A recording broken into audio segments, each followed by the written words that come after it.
Tapping Board presenta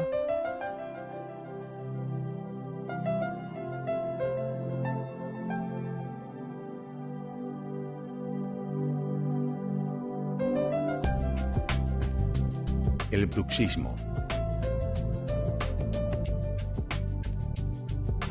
El bruxismo es el acto compulsivo de apretar o rechinar los dientes sin ningún interés funcional.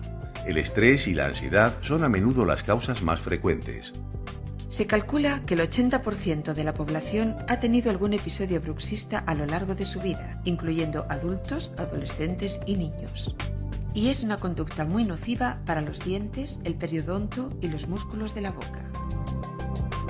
Existen dos tipos de movimientos bruxistas: el apretamiento y el rechinamiento, siendo este último el más dañino.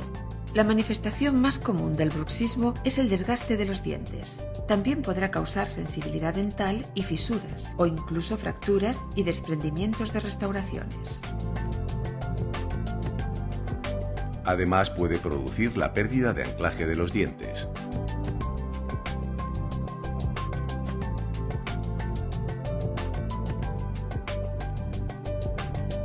El bruxismo produce un exceso de ejercicio que va a repercutir en los músculos masticatorios y en las articulaciones de la mandíbula, provocando dolor y chasquidos. Incluso puede aparecer dolor de oído, dolores de cabeza y otros problemas graves. El bruxismo puede ser diurno o nocturno, siendo este último el más frecuente y que a menudo pasa desapercibido.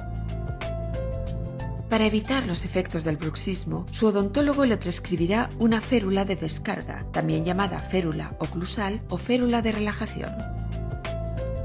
La férula es un aparato generalmente de resina transparente que se interpone entre los dientes. La férula mejorará la posición de la mandíbula, evitará el desgaste y las fracturas dentales y relajará los músculos masticatorios.